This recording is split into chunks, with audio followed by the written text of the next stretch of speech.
New ইয়র্কে জামাত ইসলামের প্রধান ডক্টর শফিক সাহেব জাতির সামনে ক্ষমা চেয়েছেন ৭১-এর তাদের অপরাধের জন্য।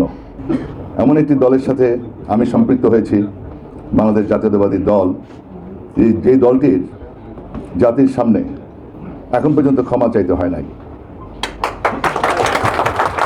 কিন্তু আমাদের যারা প্রতিপক্ষ, আমাদের চেয়েও প্রাচীনতম দল বাংলাদেশ আওয়ামী লীগ, তারাও 1996 সালে মাথায় পট্টি বেঁধে হাতে তসবিহ নিয়ে জাতির সামনে ক্ষমা চেয়েছিলেন।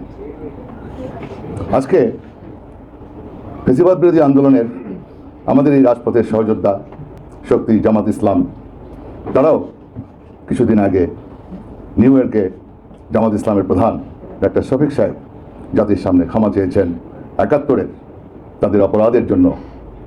আমি বলবো স্পেসিফিক, ৭১-এর ক্ষমা চেতে হবে স্পেসিফিক। আপনি 47 সালের 48 সাল থেকে যারা যারা যদি আপনার কর্মীরা কোনো রকম ভুল ত্রুটি করে থাকে, আমরা তো 48 সালের ক্ষমা চাওয়ার জন্য বলি নাই, আমরা বলেছি ৭১ সালের যে অপরাধ করেছেন সেই ব্যাপারে আপনারা ক্ষমা চেয়েছেন, এটা স্পেসিফিক করতে হবে। 48 সালের থেকে ক্ষমা চেয়েছেন, সেটা পাকিস্তানে গিয়ে ক্ষমা চান, এটা বাংলাদেশের জাতি এটা মেনে নেবে না। আপনাকে ক্ষমা চাইতে হবে স্পেসিফিক। 31 সালে এটার জন্য আমাদের মাননীয় প্রধান অতিথি উনি আরো ভালো বলতে পারবেন। 71 সালে যে অপরাধ করেছে, আমাদের 2 লাখ মা বোনের ইজ্জত, 30 লক্ষ শহীদের রক্তের বিনিময়ে আমাদের স্বাধীনতা, সুতরাং সেই অপরাধের জন্য স্পেসিফিক ক্ষমা চাইতে হবে। তবে সেই দিক থেকে আল্লাহর কাছে লাখো কোটি শুকরিয়া, আমাদের বিএনপির ক্ষমা চাইতে হয় না এই জাতির সামনে। ভবিষ্যতে বিএনপি যাতে ক্ষমা চাইতে না হয় সেভাবে বিএনপিকে কাজ করতে হবে। আমরা যেন বিএনপির নেতা কর্মীরা সেভাবে ভবিষ্যতে এগিয়ে যেতে পারি।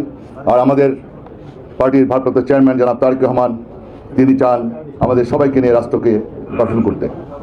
যারা যারা ফ্যাসিবাদ বিরোধী শক্তি ছিল সবাইকে একত্রিত করে আমাদের দেশকে সামনে দিয়ে এগিয়ে নিয়ে যেতে। উনি চান 31 দফা রাষ্ট্র মেরামতের যে কর্মসূচি, সেই কর্মসূচি নিয়ে এগিয়ে যেতে। আশা করি আগামী দিনে ইনশাআল্লাহ কোনো ষড়যন্ত্র, কোনো চক্রান্ত করে বিএনপির অগ্রযাত্রাকে ব্যাহত করতে পারবে না ইনশাআল্লাহ।